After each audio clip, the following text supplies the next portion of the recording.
So I have a brief biography of you. I have you born in 1924 in Berlin. Yeah. Your family had a business in Berlin? My father was a manufacturer of men's clothing. Uh-huh. Okay. Oh, all right. Well, let's start in the beginning then.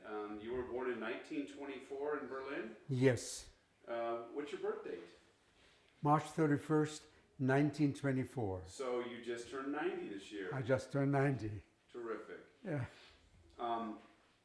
So growing up in Berlin as a young boy in the 1920s and early 30s, what was it like for most of your young life? Was it a normal life? I went to a Christian school at that time. I belonged to a Jewish Zionist organization. I didn't encounter any anti-Semitism at that particular time. As a matter of fact, in a Christian school, we were excused when they have Christian religion. And when Hitler came to power in 1933, I went to a private Jewish school, which was called Riekestraße. And there was a very large synagogue, which recently there was a big article in a newspaper in Canada.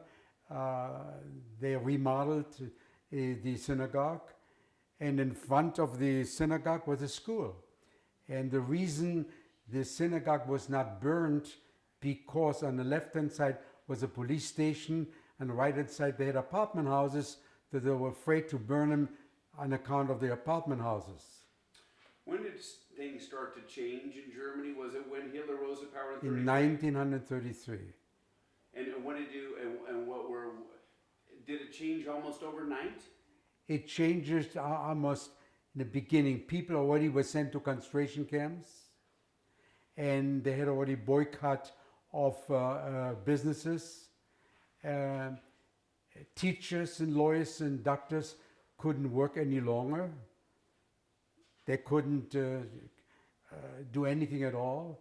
And most of my teachers, were 99% were college educated, they came to my private school.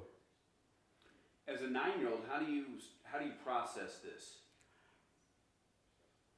I was not afraid because I didn't know what was in front of me. I didn't know any fear because no one could have thought of that something like that would happen. So I have lived a normal life. I was not afraid.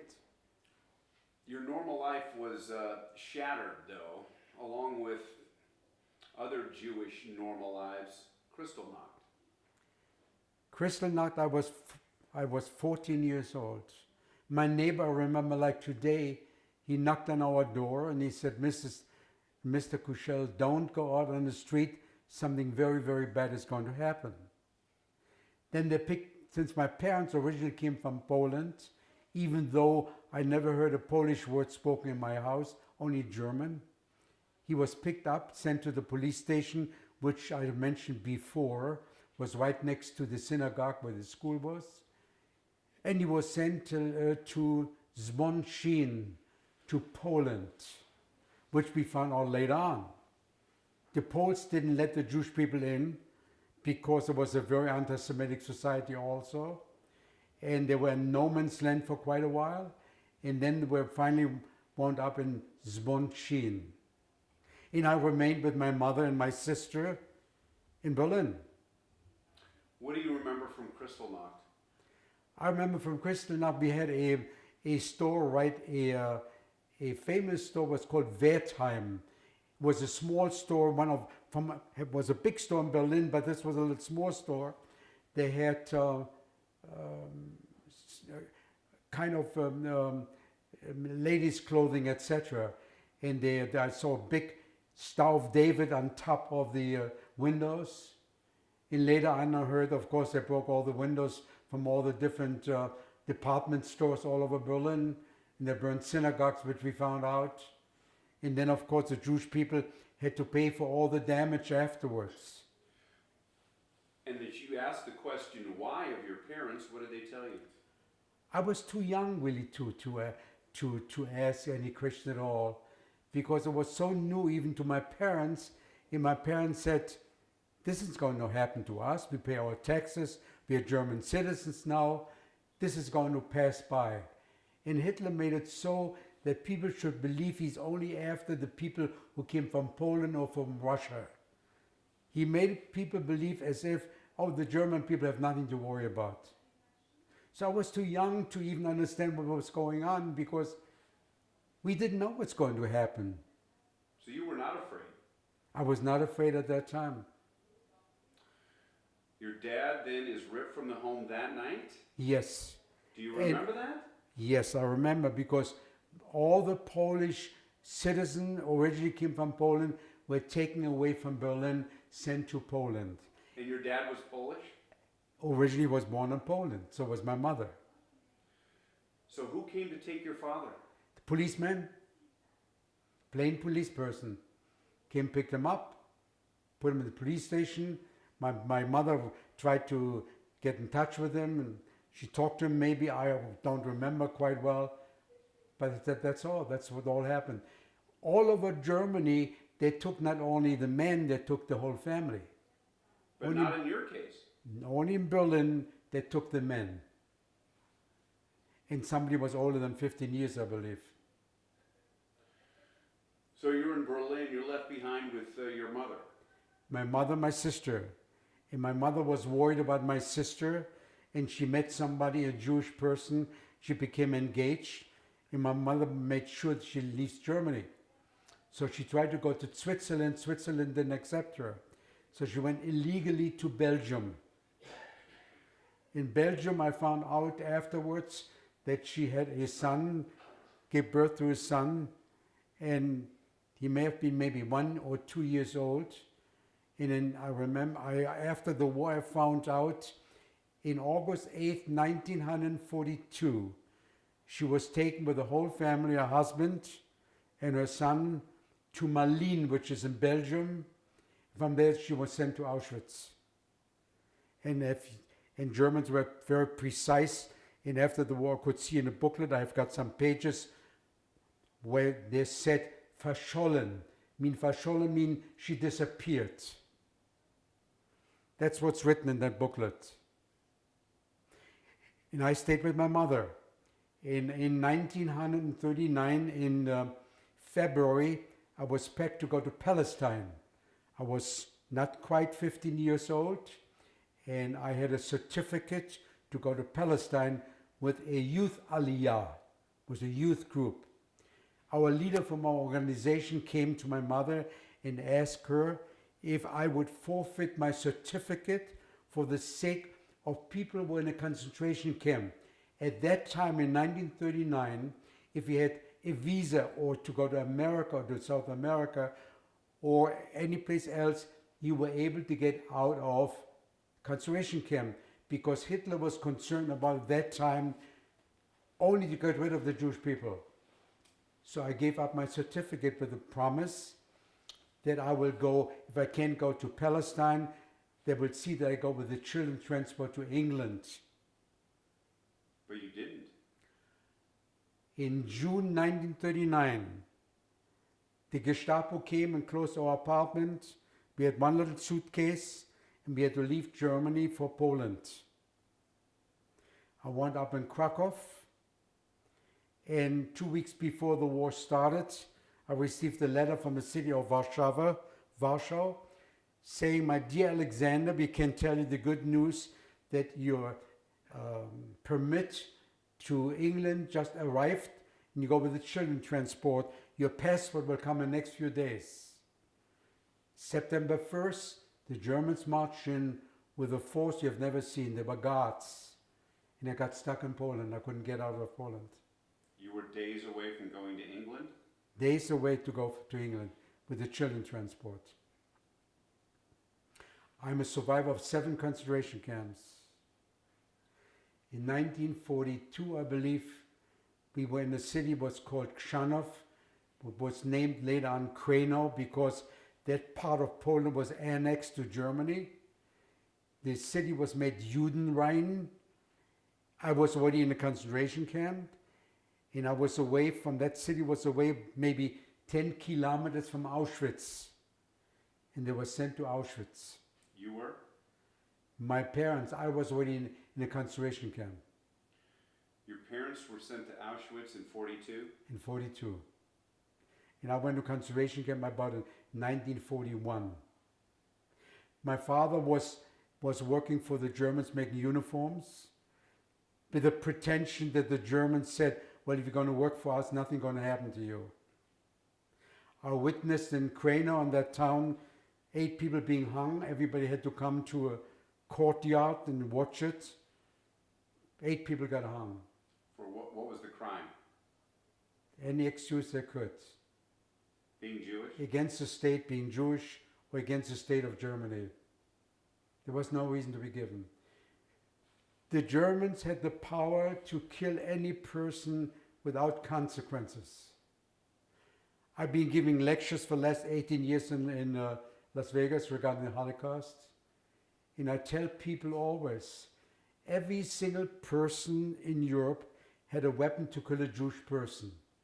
Their weapon was this little finger. All they had to do, point at a person, das ist ein Jude, that's a Jewish person. Or if we were friends, say Juif. Or if you're in Poland, to jest Żyda, that's a Jewish person. And that finger made your life was taken away from you. In a concentration camp, a German had the right to take your life away with no consequences at all. You were nobody. If you came to a concentration camp, they cut your hair, they take your belongings away, you lost your identity. You did not exist any longer. You had no name, you had a number. I do not have a number on my arm because I never went to a camp where they had extermination camps. I got a little number around my neck. I don't remember the number any longer. But you ceased to exist. There was no world outside any longer. You didn't know what was going on in this world until maybe 1944, when you heard a little bit of rumors that the Americans went to Italy. What happened to your parents at Auschwitz? They got killed. They went to the gas chamber, apparently. You don't really know? No. As I mentioned before, in the booklet it says verschollen. Verschollen is a German word for disappeared. Do you believe that they were killed shortly after they arrived there in 42? Oh yes, yes, I do believe so. Young people, they were sent sometimes to a labor camp, or they worked until the time came when they also were killed. You said you went to 7 concentration camps? Yes. Which ones? Most of them you wouldn't know. People died. People cursed God. People prayed to God. And then the Nazis made it so you went from one camp to the other one. One particular camp was called Graditz. Typhoid developed. It was too late for the Germans to get rid of us, to send us someplace else, to extermination camp, because they were afraid we might be contaminate the German population. 90% died of typhoid. And I remember like today when I was a young boy, I read a book and it says, before you die, you see your whole life in front of you. And I did see my life in front of myself. And I said to myself, I'm not going to die, I want to live. Typhoid developed from lice, and then you get fleas. When I got better and the camp was closed up, we were all by ourselves, no medicine, people just died. Name some of the other camps that you went to, and why did they keep transferring you from camp to camp? They never wanted you to be comfortable in one camp.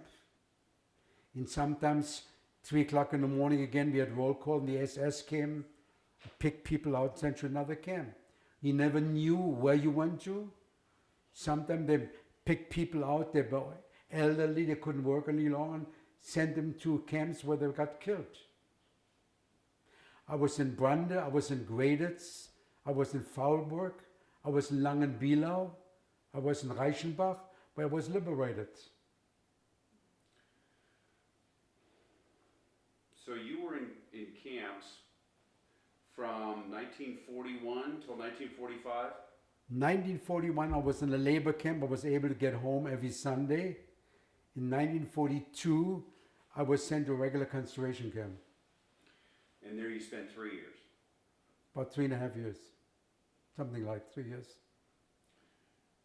How were you able to survive? Luck, luck, luck. And the determination wanting to live. I contribute some of it. Maybe I used to be to Jewish Boy Scouts, and they helped me to be very strong. It was luck, because if you were standing in roll call and somebody picked you out the SS and you went to another camp, you could have gotten killed. Could have gone to Auschwitz or to Treblinka or some other camps. It was luck. The camps that you were in were labor camps? They were labor camps. These were not like Auschwitz where they had the ovens? Yes, I mentioned before, no, they had no ovens at all. But people were being killed in these labor camps. Some people got hung, but people got killed because of disease and of hunger. And they couldn't survive. They died. And the labor was very hard. You get up early in the morning. You had to walk in winter time before you got there. And the people who oversaw the works, they were very brutal, many of them. Some that we found somebody was different. You were able to survive because you were strong, physically and mentally. That is correct. I have a positive attitude. And again, luck was a very big factor. You saw people die on a nearly daily basis? On a daily basis, people died. Like flies. They just gave up. People gave up. They didn't want that existence anymore. There was no hope. There was nothing there to somebody tell you you're going to survive. They were hungry. They had nothing to eat. They had to work very hard. And they were abused. On Sunday, when you'd go to camp, the dogs came running around and the SS came, and all your mattresses were down on the floor. We'll be on 3 bunks sleeping there. And it was brutal. You had hope. I wanted to live. I couldn't see far enough to say what's going to happen when the war ended or not. I didn't even know in a concentration camp there was such a thing as an extermination camp. I didn't know that. I didn't know about Auschwitz because nobody came back from Auschwitz to tell us.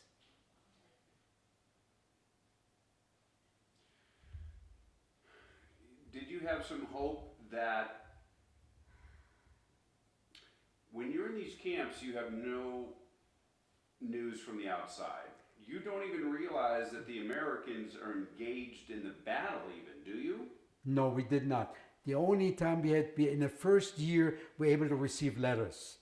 And when they had in 1942, in Berlin, deciding to eliminate every single Jewish person in Europe, then it got very bad. Then everything stopped completely. Then we stopped hearing from the outside. The only time we ever heard something, people coming from another concentration camp, about Italy, that I remember. But about America, the battle, we didn't know anything at all. So you had no idea that Germany at any point was even going to lose the war? Nothing. We didn't even think about it because all was consumed as to survive the day and have something to eat. It was day by day. Day by day. There was no tomorrow, there was no this weekend, there was no next week. You probably didn't even know what day of the week it was sometimes. I probably didn't. Except I knew when Sunday, because we were in camp, which was even worse. At this point, is there any religion going on at all? I mean, are you praying at any point? Good question. Yes, there were some people, religious people, who celebrated even Passover. Secretly. Well, they didn't camp because God's were not inside. They celebrated Yom Kippur, the high holidays. And when somebody was buried, they sat with the dead person for 24 hours. That was called the Cheva Kedisha. I even belonged to that because I was with a group of religious people, not that I was religious, but I was sitting with the dead people for 24 hours, which is in the Jewish law. You were not bar mitzvah? Yes, I was bar mitzvah before the war. But you didn't consider yourself religious? My father was religious. Today I'm not religious at all. I consider myself being Jewish for my heritage, but I'm not. I personally say the Jewish people are not the chosen people. We are not the chosen people, no way. Not whatever happened, 6 million people being killed. You're saying, how could you be the chosen people if that was to happen? Correct. Same thing happened to Christianity today. Burning churches, the Christians are being killed, and the whole world is standing still, don't do anything at all. Same thing with the Holocaust. Your experience during the war shaped your views of God? Yes. You say, how could God stand by and let that happen? Correct. That's sad too. It's sad. And then again, I'll tell you a story that I read in the newspaper when in November, was it November 11 when we had in America, in New York, the Twin Towers? It was an article in the paper. And a lady wrote an article, she read that somebody said, "Oh, Jesus saved my father, my husband." So she said, wait a minute. Why did Jesus save your husband? He didn't save my husband. Same comparison, basically. Let's talk about the day you were liberated. What camp were you in 1945? I was in Reichenbach, Langenbielau. What city? It's in Langenbielau, Reichenbach. Reichenbach, Langenbielau. And this is in Poland? In Germany. Okay. In Germany. I remembered March 31st, my birthday. The SS came to our camp. They heard already the cannons coming from Breslau, north from Germany. And they were very, very scared of the Russians. We had to crawl from one building to the other one. And if somebody was fast, you could rest for 3 minutes. I remember it was March 31st, my birthday. And then we had a camp leader, prisoners inside. He was in liaison between the SS outside and the camp. So the Germans wanted to take us deeper into Germany. And as you know from history, most of the people went deeper to Germany, couldn't walk, they got killed. This particular camp leader, the prisoners, negotiated with the Nazis, said, why don't you just leave us? Disappear. And so happened, when the war was over, no Nazi was there and the gates were opened up. The Russians came in. The Russians didn't even liberate us because already the gates were open. The Russians had no time to give us anything. They had no medicine. They don't care about the Jewish people because they were very anti-Semitic too. Very much. All they wanted to do, go to Berlin to fight Berlin. They wanted to take revenge. They left a few Russians behind. What day were you So what day do the Nazis leave, and what day do the Russians get there? I would say it was about beginning of May. We were liberated pretty late. It was not like the British liberating the people or the Americans. They had all medicine and psychiatrists. We had nothing. We were alone in this world. Well, in 1940, the Boots walked right past our house, and they fought. The Dutch soldiers fought because we lived near an airport called Ypenburg, and we lived near that. And the Dutch soldiers came, since we have a big house, 13 rooms, a 3-story home, they came and they started shooting out of the house. And it didn't help because 3 days later they took over the country. That's unbelievable. Okay, so we probably, can you hear, I think we can hear that, huh, Rob? Yeah, if they could, Do you want me to take care of that? I got it. Stand by. No one wants to have to go to tell them to be quiet in their own home. Like I said, the gentleman before me went through so much more. I understand, but I mean, I think all of these stories are important to hear. And then, you know what's interesting? My daughter's in 4th grade, and we recently read a story about a young Dutch girl about your age, and she was in, I believe, Amsterdam. And Frank? It's not Anne Frank, although Another you know girl. that's the story Yeah. that everybody knows. Right. But this was a story about another young girl. I don't know that I think it was based on true people, but I don't know that they used the exact people's names. And they hustled her out to Sweden Oh, lucky. because Sweden at the time, right, was neutral. Neutral. Yeah. And, So was and it was Switzerland. right across. I read this book, and the parent, first of all, with the cat. It Yes. was a cat in the room, and the girl didn't know that it was a little girl, a Jewish girl. But when the daughter asked, "What is the noise there?" Every time near my bedroom, she would say, the parents say, "It's a cat." Yeah. Yeah. So anyway, that's why your story is so poignant for me, because I just read a story about this with my daughter, and it was really cool to be able to share that experience with her and to be able to talk about people like you who actually went through this. So it was very eye-opening for her. Yeah, we were called the hidden children since I was hidden. Right. Well, we'll get to that. So let's Okay. kind of go through this chronological a little Okay. bit. What was early life like for you when you grew up in Voorburg? It was the best.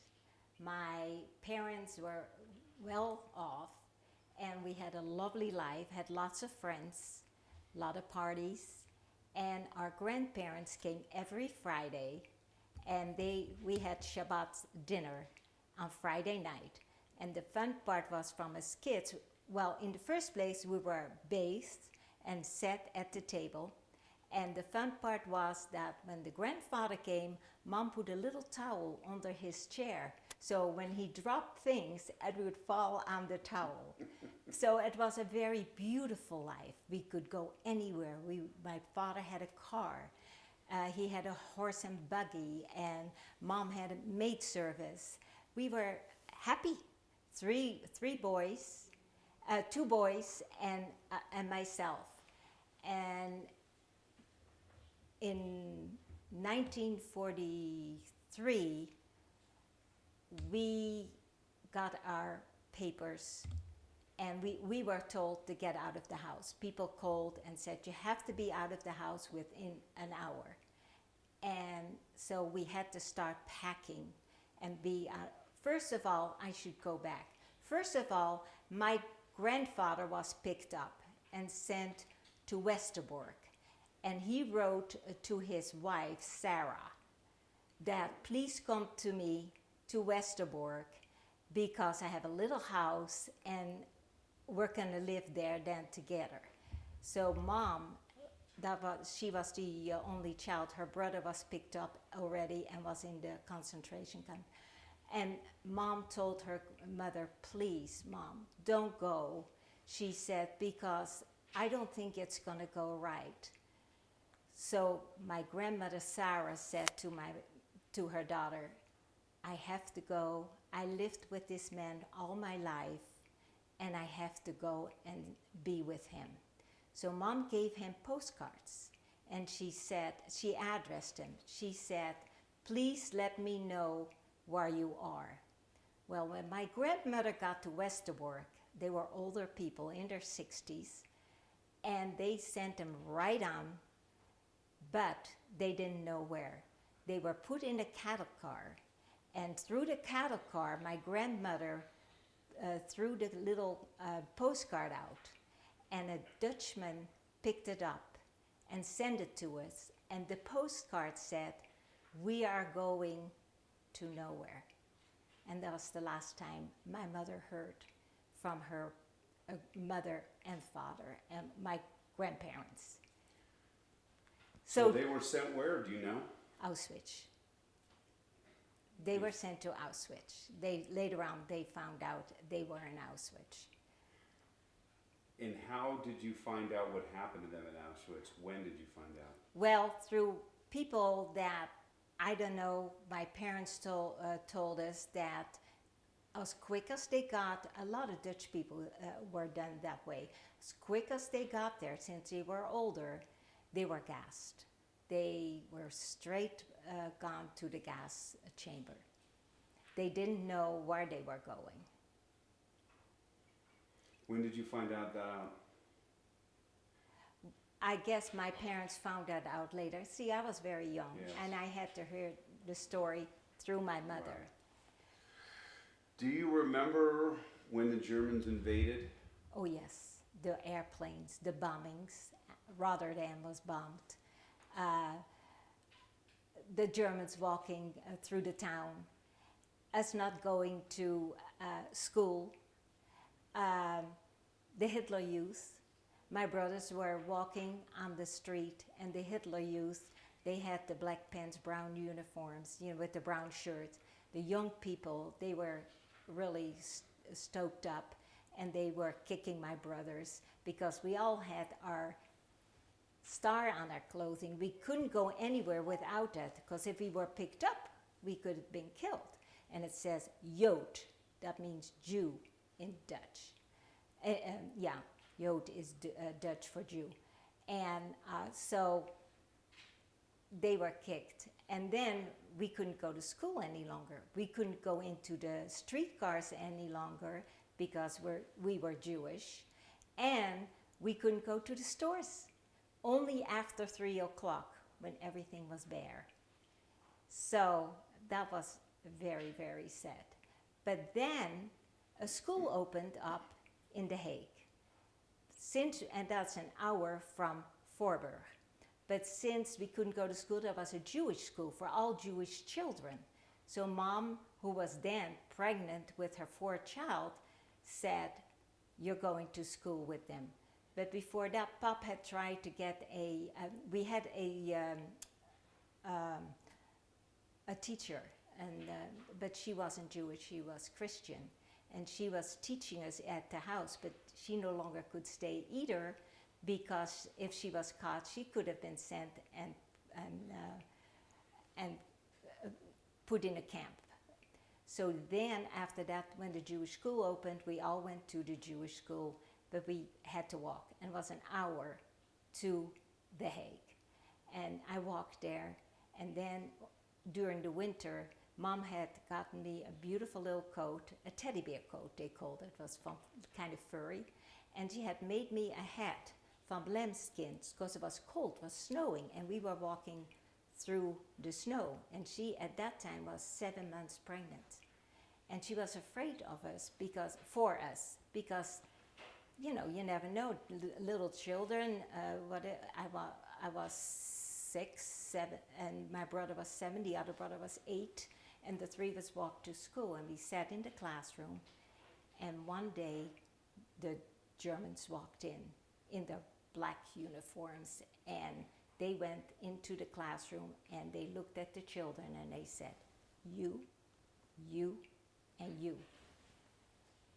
And they picked up the children, and the children told them where they lived, and they picked up the family, and they were sent to a concentration camp.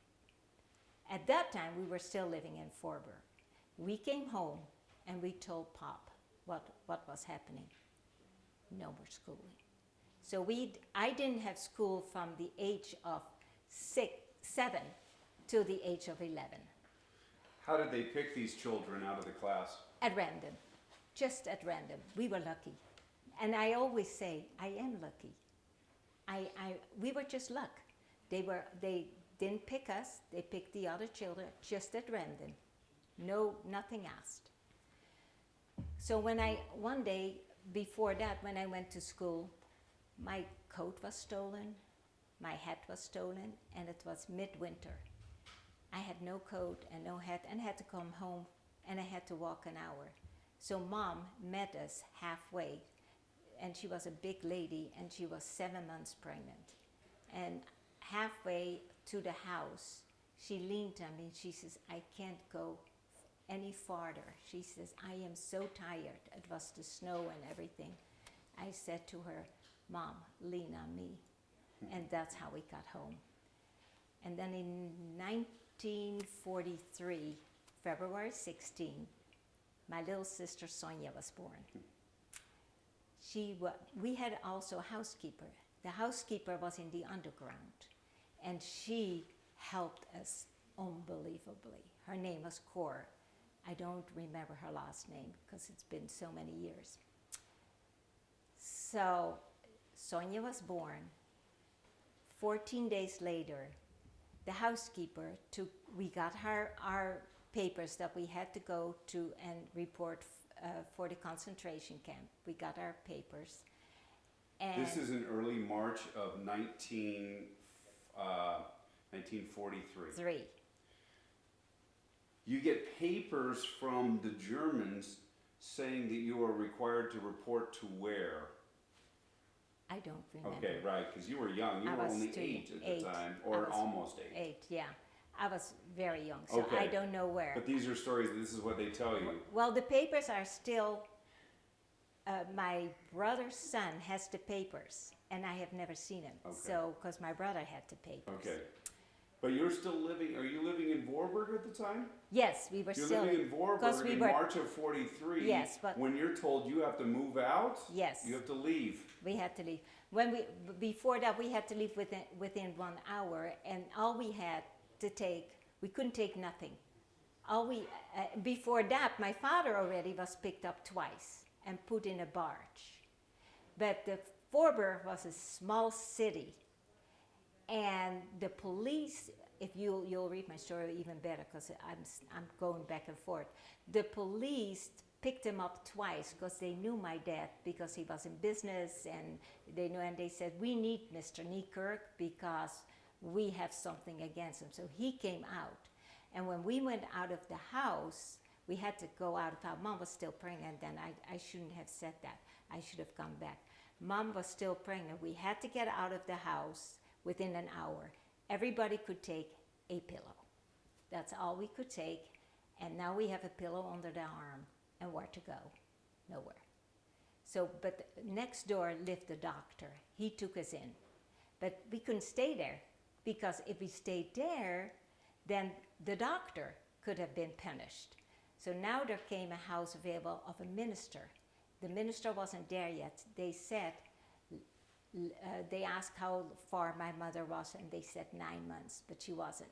She was a big lady.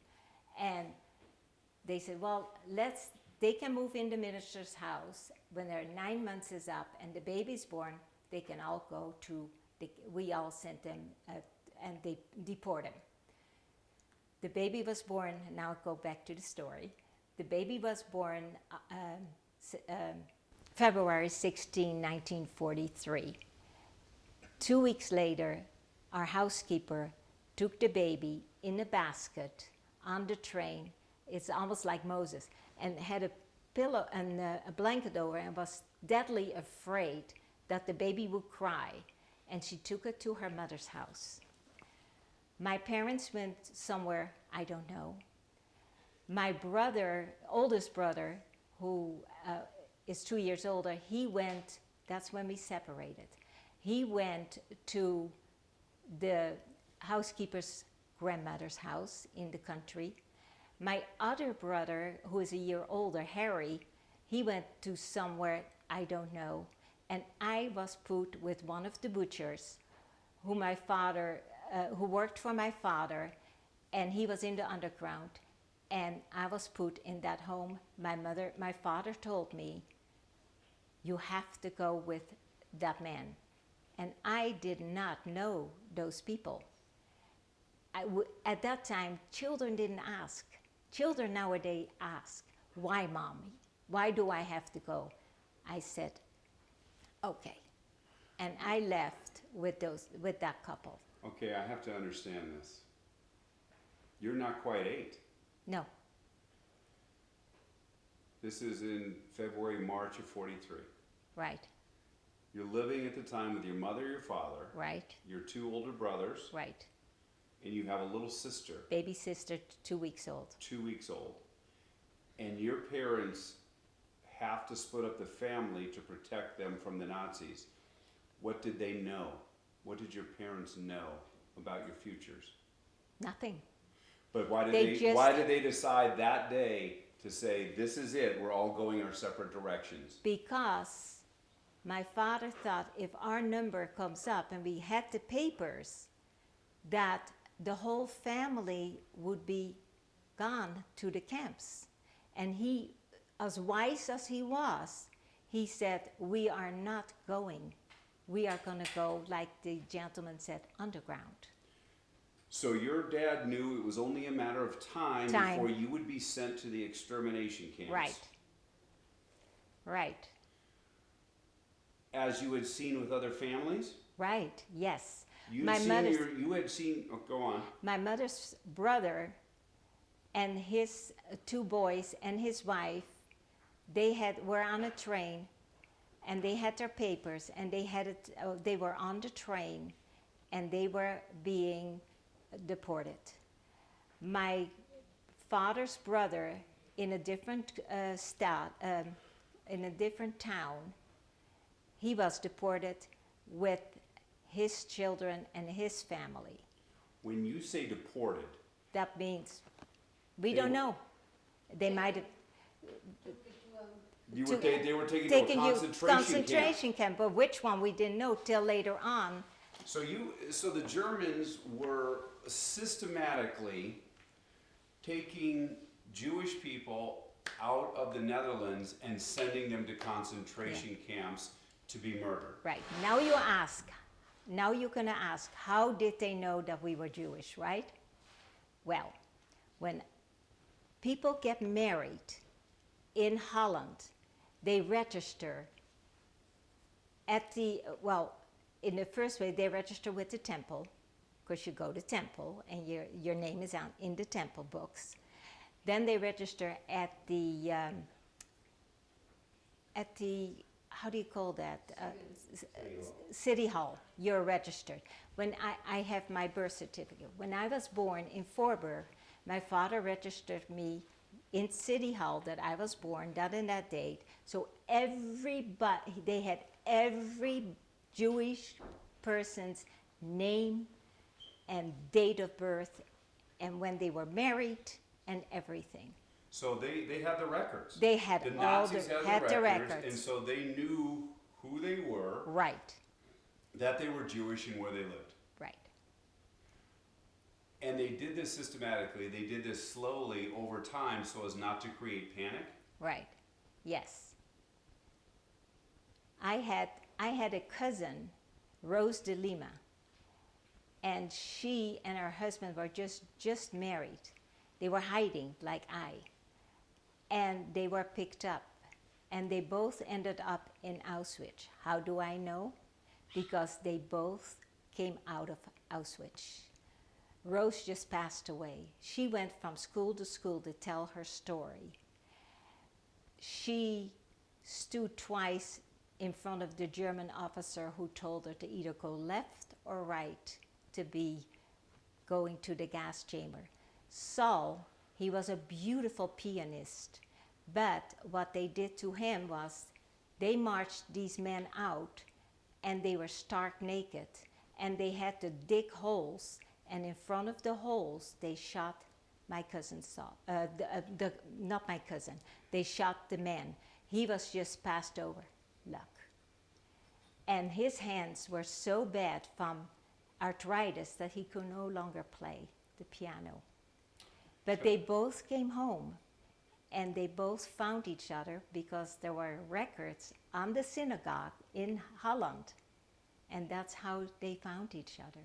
Tell me a story about preferably a family member of yours or someone that you knew that was taken by the Nazis and taken to a concentration camp. My cousin Rose, and One that did not survive. My grandmother, my aunt that I am named after, Anne. Tell me the story. I don't know. I have pictures from her, but she was in, I think it's Rotterdam that she lived, and she was pregnant with her child, and that was the marriage that you saw on the picture, and to Sam de Vries. I was a flower girl at that time, and the wedding was at my parents' home. And she was pregnant, and she writes a letter to her father to say goodbye. She says, "Thank you for sending me," because there was very little food in Holland also left, because the Germans took everything. "Thank you for the food that you sent me. I'm very careful of eating it, and I am so hungry, but I just had an apple. I can't go out of the house because I'm afraid that I'm going to be picked up." Many of Sam's, that was her husband, cousins have already been picked up, and a couple of the people here in Rotterdam are killing themselves because they are afraid, it's in the letter, that they are going to be picked up and be annihilated. So then she and her husband got picked up with their 3-month-old child, and they died in, I always forget the name. They died Sobibor. They were, and right away, they got to Sobibor. They were gassed in Sobibor, both parents and the 3-month-old little girl. But one thing I have to tell you, I lived in the north of France. My father did the army in France. He was a Your father soldier. was a soldier. French soldier. And you see, he was wearing this with the wallet when a bullet came through his, and he saved his life, and then he saved his lieutenant's life, carrying him to the hospital. That's why he got the French Médaille d'honneur. Honored medal, how you call it? That's my father. So let's kind of start in the beginning and then work our way through your life. Okay. Is that all right? Okay. So you were born in Tel Aviv, but you don't remember that. No.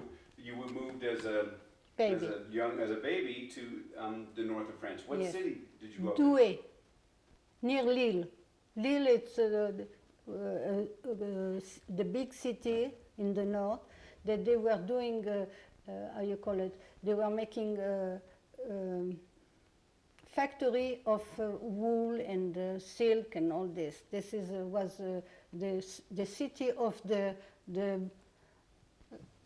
clothes. Mm-hmm. How far is that city where you grew up from Belgium? Not far. Not far. Lille, c'est pas loin de Douai, n'est-ce pas? De Belgique. No, c'est la frontière. It's more than the frontier. So you grew up very close to Belgium then at the time. Yes. Okay.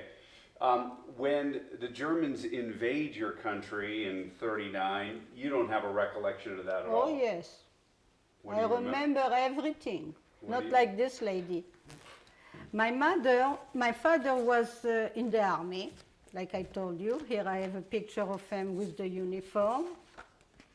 I remember the day of this picture. We knew that he's coming, so for a visit from the army. So we hid in the back of the door. When he came in, he looked, he didn't find us, and then we jumped on him because I loved my father very much. So I remember everything. So my brother was 8 years older than me. So when he was in the hospital for the wounds that he had, and one of the soldiers told him, you know what, the lieutenant said, you know, Oscar, move to the south of France. Because there it was like Pétain, it was better for the German, they were not so like in Paris, in the north of looking for the Jew and everything. You know, the Valdiv, the movie that they did in Paris, from they killed so many Jews. So we moved to the south of France. And your dad Oscar was in the army, right? So at that point, the army is dissolved. Yeah. In essence. Yeah, it was not good anymore. Right. So what did your dad do in the south? Dad, what city did you move to? First we went to Saint-Gaudens, and then from Saint-Gaudens we went to Boulogne-sur-Gesse. And this it's is a little town, very little town in the south of France, near Toulouse. And this is in 1940. 1940, yes, Okay. 41. And what does your dad do to make a living? He was working in a factory, how do they call it, scierie, where they cut trees and they make wood from this planche. How do they call it? Yeah, lumber. Lumber it is, because he worked for the French underground. So when he worked for the French underground, if like lumber things, they were cutting trees, and that's how he was doing for the underground, working and fighting with the underground. You are going to school at the time? No. No, there was no school? It was school, but my mother was afraid to send, and I was 4 years old. Right. So my brother went, and then when he started, the police came and they said to my father that he's on the list of the people that they're looking for. Give yourself away. You have to give yourself away. So my father was in the forest there, and he said, if I give myself away, they told him, you are in the French and the Pyrenees, pass to Spain. And then we said, we will not find you. But he said, then they will take my wife and the kids. So he gives himself away. Your father gave himself away instead of saving himself and going to Spain. Yeah. He knew if he had done that, that the Nazis would have taken That's you it. and your mother Yes. and your brother. Yes. What year is this? It was in 41, because then he stays there and he went to a camp near Marseille. He worked there. It was a German.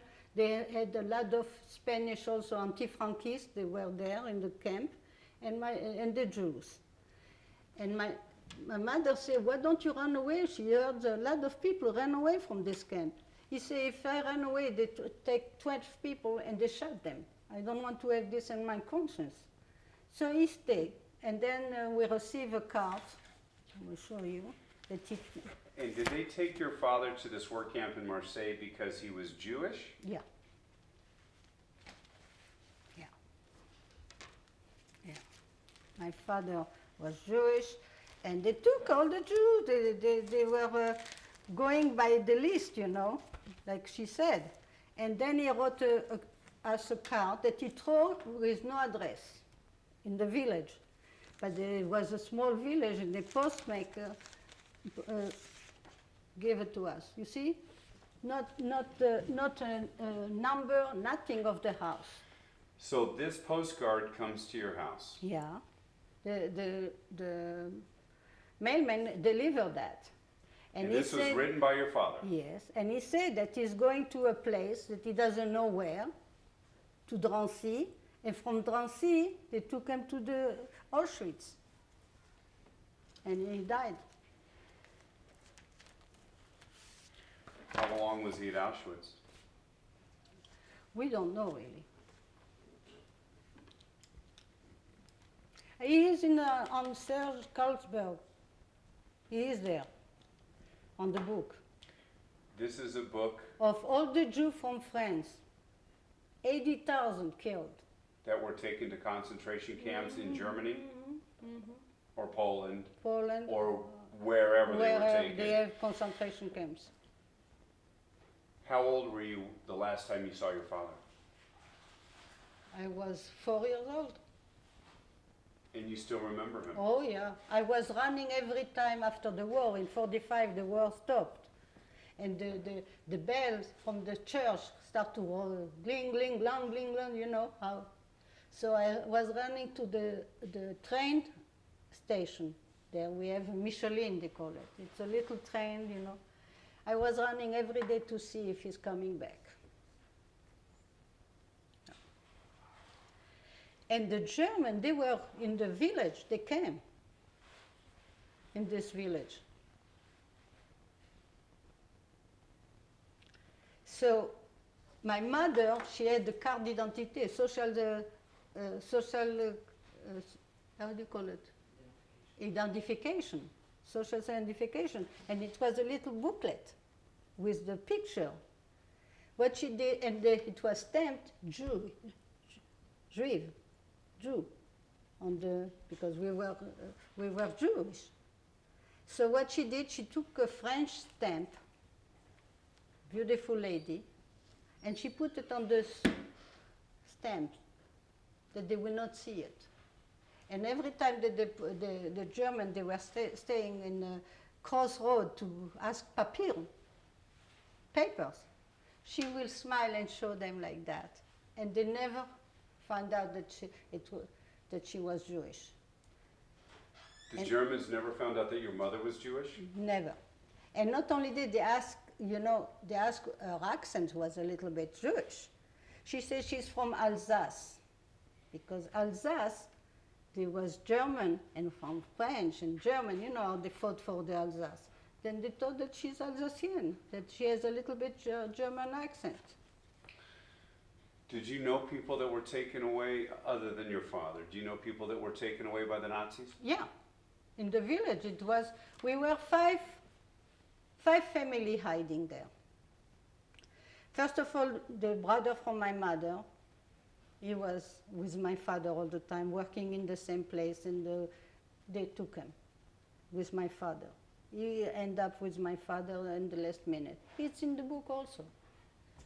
And another family that she had 2 sons and her husband, they took them away also, Madame Lebel. And it's funny because when I was pregnant with my son in 1960, I was in Frankfurt am Main in a restaurant. And a lady came in. And I said to my husband, I know this lady. And he said, you must be crazy. From the Boulogne when you were small. And she came, you know what is telepathy? She came near me. And I said, Madame Lebel? She said, yes. Who are you? I said, je suis la petite Marie Zedman. And she couldn't believe it. And I said, what are you doing here? She said, every year she comes there and she makes the people crazy. That's her vengeance. The tea is too hot, the tea is too cold, the bed is not fine. She goes to the hotel and she makes them run. That's her vengeance.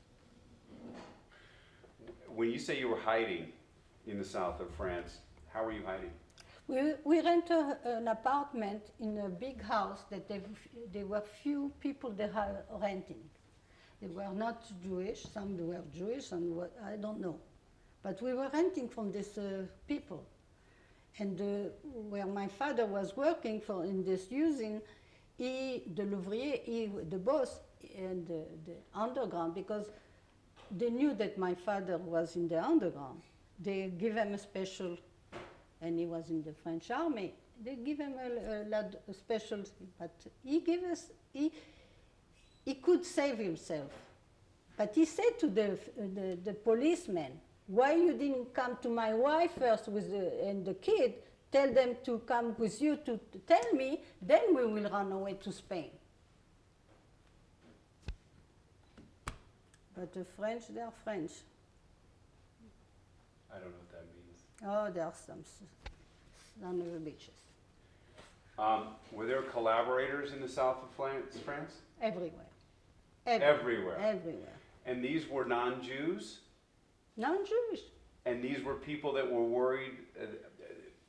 These people thought that if they collaborated with the Nazis, it would be better for them.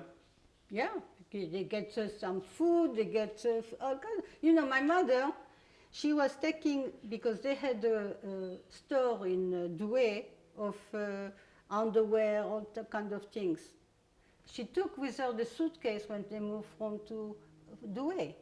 And then she was going to walking kilometers to a farm, because there were farms all around, and giving them some merchandise that they will give her food. That's how she was exchanging. I cannot say that I was suffering from hunger, because my mother always feed us, and we always food. So in hiding, you're really in this apartment, but you are interacting with the people in the town. Not really. Is that because you didn't want your neighbors to know that you were Jewish? That's right. That's So right. you pretty much kept to yourself. You were Yeah. inside a lot? Yeah. And when the Germans were coming to the house, réquisitionné, they call it, they were coming to see if there are men in the house. So, and they had also Japanese people with them, soldiers. So my father, he said to my mother, we cannot go to the bank because we are Jewish, we have to ride. So before we left Douai, he bought a lot of gold coins. He said, it's always money. If we need something, we give a gold coin and we have what we need. When the German came to the apartment, my mother always gave me scissors and a piece of paper to cut, to make like holes in the paper, you know.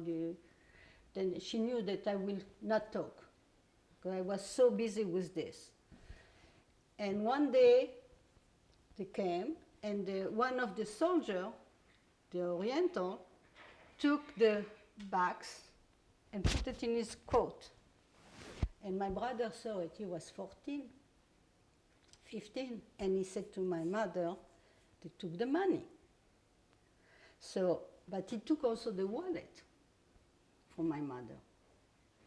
So my mother ran to the lieutenant, the super, and she said, they took my money. I'm alone with 2 kids. Then he said in German, give the money back. And he gave the wallet, but the gold, he didn't give it. And then he came back to the apartment, and he took my brother and he threw him on the wall, and my brother made in his pants. So was afraid. So my mother decided to send him to a farm, because he was already 15, she was afraid. And my brother came in middle night. He said, I don't stay there. My mother asked, why? He said, they have a son, he's disturbed. And I sleep, I woke up and I saw him on me like that. He was afraid. So my mother said, okay, stay. Your brother was never taken? No, because when the Germans were coming, she said, do like the boy that you said that he's disturbed. Then didn't touch him. So your brother acted like he was Yeah, mentally yeah, disabled? Yes. And it worked? Yeah. So the Germans never knew that you were Jewish? No. Your neighbors did not know you were Jewish? Maybe some, but they didn't talk. And did you have friends at that time? Yes. We had good friends. You know, in France, it's like that. It's 1 or 2 families that are the richest people in the village. They have the hotel, the street. So they were our friends. And another family that they had a garage, he was fixing cars, Monsieur Artigue. You saw him, Monsieur Artigue. And his son was a friend of my son. And they were very good friends also. What was life like for you at that time? It was okay. For me, it was okay. You were not afraid? No, because you see, my brother, I had my brother and my mother. I was only upset that my father wasn't there. But to say that I suffer, I didn't suffer. I knew that when it was the bomb, we went to the basement there, the cave, and that's it. But I was not afraid. What are your memories? Tell me what you remember of your father. I remember when he was coming back from work, I will have his slippers near the door because he didn't like to come in with his shoes. He had his slippers. I love my father. He was putting me on his knees and singing to me, na na na na na na na na, like this. Pamir bis to shine, you know the song. Sure. I was very close to my father. Do you remember when he was taken away sent to the work camp in Marseille? Was that a day that that happened? Were you there when that happened? No, Or- they took him straight from the forest. You probably have no recollection of the last time you were with him then? No. Because you had no idea it would be the last time you were with him. No. When did you find out that he was sent to a concentration camp? How old were you? I was 5, something like that. But you did not know what that meant at that time. Oh yeah, we knew already. We knew the concentration camp. We knew about it. You did? Yeah. So did you know at that time you would never see your father again? Well, a lot of went out from the concentration camp. That's why I thought maybe he would come. So you knew he went, Yeah, but you did not know he had been killed. that's it. When did you figure that out? We got from the French government a letter that he's dead, disappeared. That's all. Here, I have this. This came shortly after the end of the war, or when did it come? In the end of the war. So in 45, you think? Yeah, for The this. date's on it, right? Réservoir souverain. Wait a minute, I have this.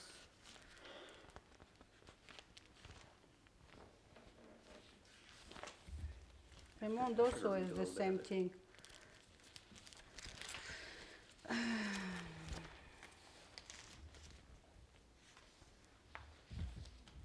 This is all the commandant and the lieutenant and all this from Yeah, I'm looking for some of the, I'm looking at some of the same things.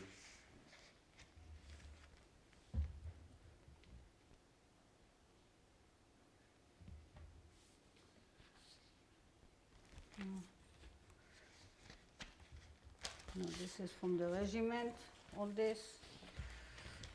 If you want to take picture of my father, my mother and me, We will. here. We will. We'll do that after the interview. Boy, I'm not like this lady, very... Okay.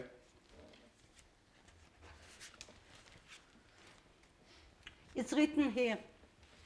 Can you, Yeah, I can tell you. it's all in French, but can you read a bit of it? Can you translate a bit of it into English for us? Do you see it? Yeah, well, I'm looking at, for looking. Acte de disparition, here. I got it in 46. In 1946. The 30th of August, 1946. Okay. So about a year after the war ended, this arrives at your home. Do you remember the day it arrived? Do you remember your mother being upset? No, I don't remember. Okay. Can you translate a little bit of it?